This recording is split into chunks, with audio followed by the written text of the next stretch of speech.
Bom dia, turma do quinto ano! Tudo bem com vocês? Sou a professora Ivane Souza e por hoje, sexta-feira, vamos dar início a mais uma videoaula da nossa disciplina de Ciências. E na nossa aula de hoje, vamos iniciar com um conteúdo novo, é isso aí. Então, desde já, convido a todos vocês a pegarem o livro Módulo 3, Disciplina de Ciências, lá na página 2. O tema da nossa aula de hoje é características e uso da água. Vamos lá dar início? Para que possamos começar a explorar esse conteúdo, vamos iniciar com troca de ideias, aonde abaixo temos uma tirinha, aonde vamos ler, observar e identificar o que é que ela tem a ver com o nosso conteúdo da nossa aula de hoje, tá? Vamos lá? Quero que vocês acompanhem no livro A em Casa. Leia a tirinha do personagem Armandinho, produzida pelo cartunista Alexandre Beck. Na tirinha, Armandinho conversa com seu pai. Vamos ver o que Armandinho conversa com o pai dele. No primeiro quadrinho, o pai dele fala: "Viu como a minha plantinha está murchando?" E Armandinho responde: "Sim." E no segundo quadrinho, Armandinho fala: "Vou pegar um pouco de água para ela." E o pai dele responde: "Boa." E no terceiro quadrinho, Armandinho fala: "E acho que eu vou trazer um pouco para o senhor também." Agora vamos lá. De acordo com essa tirinha, temos 3 perguntas no qual vamos responder que está relacionada, direcionada com o nosso conteúdo na nossa aula de hoje. A primeira: o que levou Armandinho, esse menino de cabelo azul, concluir que devia trazer água para a planta? Por que ele chegou a essa conclusão? O que vocês acham? Bem, de acordo com a imagem, podemos perceber que a planta ela está murcha. Então, Armandinho associou que ela está morrendo. E se a plantinha está morrendo, ele poderia ajudar colocando água para que ela possa melhorar. Questão de número 2. No último quadrinho, Armandinho diz que vai trazer água para o seu pai também. Por que ele acha que o pai precisa de água? Por que ele acha isso? Que relação ele fez entre o pai e a planta? Bem, Armandinho associou: se a planta tem vida, o pai dele também tem vida. E sabemos que todos os seres vivos, independente que sejam plantas, animais, todo ser vivo precisa da água para poder sobreviver. Então ele fez essa relação, que o pai dele também tem vida e ele também precisa da água para sobreviver, tá? Questão de número 3. A água é importante para você? Claro que sim. Que usos você faz da água? Converse com o professor e os colegas a respeito dessa questão. Depois faça uma lista na lousa com os usos que você faz da água. Então, no caso aqui, a tia já fez uma lista com informações de acordo com o uso da água que fazemos diariamente. Vamos lá. Primeiro, nós utilizamos a água para a higiene. Quais são essas higiene? Para tomar banho, para lavar o cabelo, lavar as mãos. São os cuidados que temos com o nosso corpo, que também precisamos da água para isso, para a limpeza, do nosso corpo. Utilizamos a água para beber, para matar nossa sede, para hidratar o nosso organismo, não é verdade? Utilizamos também a água para lavar e preparar os alimentos, lavar frutas, verduras, legumes e entre outros alimentos. E também utilizamos a água para preparar, para cozinhar a batata, a cenoura, o macarrão, o arroz. E utilizamos também a água como exemplo que foi citado na tirinha, que é para regar as plantas. Aqui a tia fez apenas alguns exemplos da utilidade da água, mas sabemos que utilizamos a água entre outros exemplos, não é verdade? Então, quando não recebem água, as plantas elas ficam murchas. Isso acontece porque sem a água as suas células reduzem, então elas começam a secar. A água ela é fundamental para o metabolismo das plantas, que inclui processos como a germinação, o transporte de substâncias e a fotossíntese. Além disso, a água serve de habitat para muitas espécies de vegetais. Um exemplo, a Vitória régia. Ou seja, assim como as plantas, todos os seres vivos precisam da água. Por isso que quando os cientistas procuram outro planeta para que possa haver vida, eles procuram de indício se tem água naquele planeta, pois sabemos que só podemos sobreviver em um outro planeta se há existência da água. No livro de vocês tem uma fotografia, aonde tem uma legenda do lado que diz o seguinte: em 2018, cientistas descobriram água em Marte, o que aumenta as chances de haver vida nesse planeta. Ou seja, essa imagem ela é apenas uma representação artística de uma sonda espacial procurando água num solo de Marte. E já foi detectado que encontraram água nesse planeta. A maior parte da água no planeta Terra, ela é encontrada em forma salgada e podemos encontrar ela nos mares e oceanos.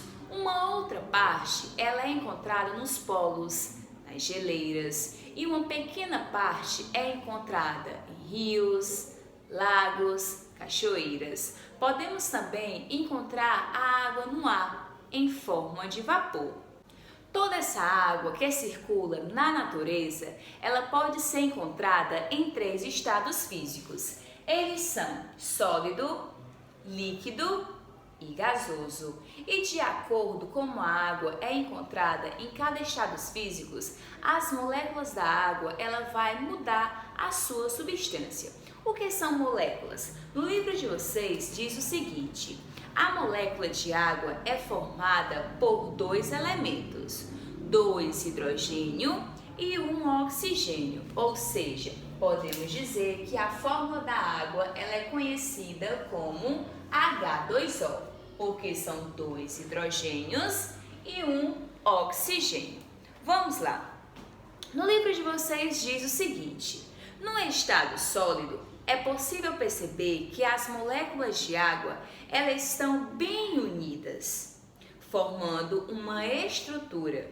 No estado líquido, as moléculas se afastam um pouco e não formam uma estrutura resistente. No estado gasoso, as moléculas elas se encontram bem afastadas umas das outras e com bastante movimento. Então podemos perceber como exemplo, de acordo com as moléculas estão mais resistentes, ela é encontrada no estado sólido, em forma de gelo, como exemplo. Já no estado líquido, a molécula ela é um pouco afastada, assim ela não ganha tanto resistência.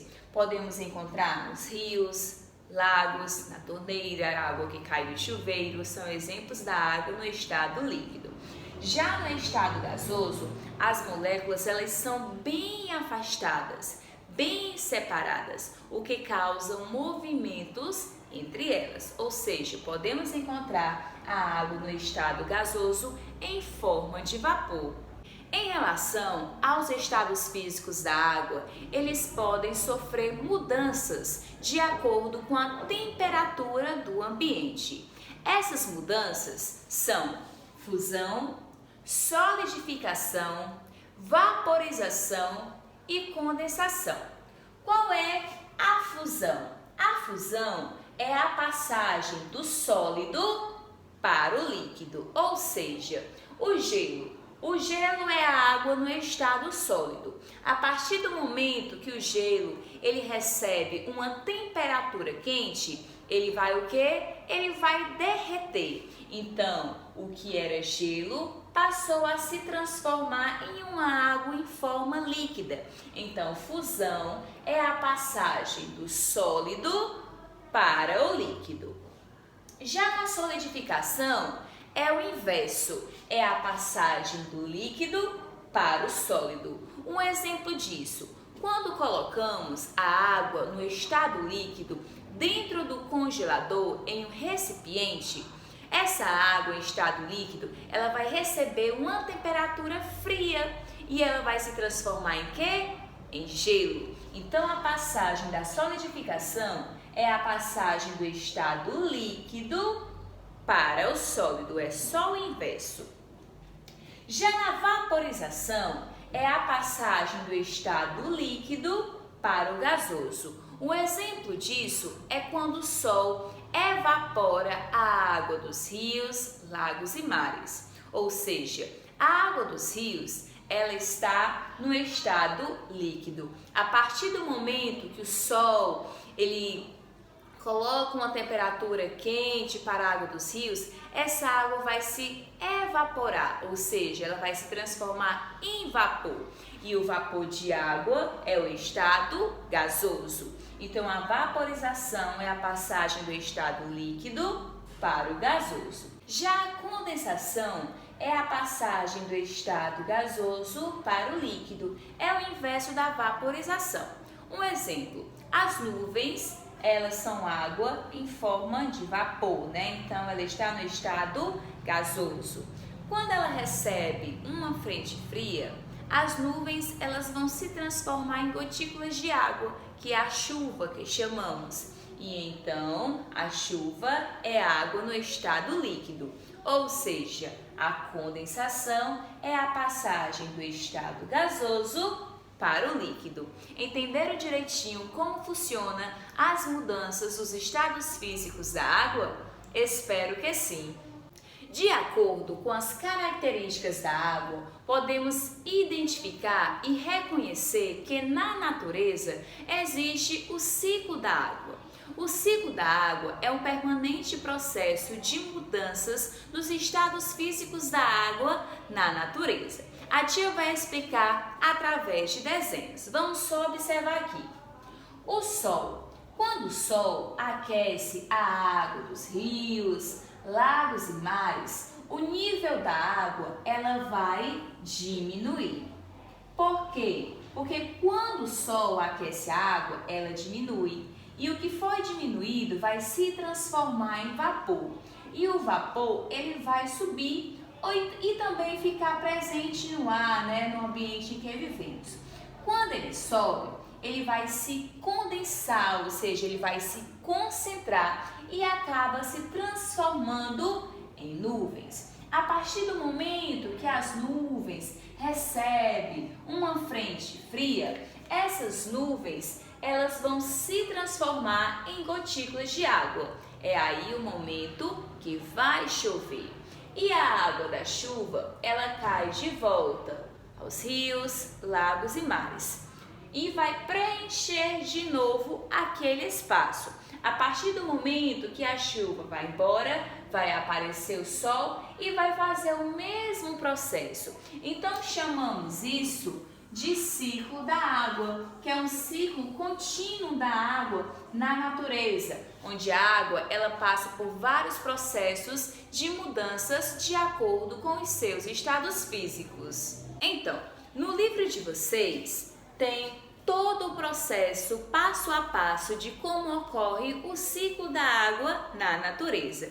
Então, quero que vocês peguem o livro e acompanhem esse processo junto com a tia lá na página 6. Bem, o ciclo da água, ele passa por algumas etapas. Elas são evaporação, condensação, precipitação, transpiração e infiltração. Vamos só observar. A evaporação.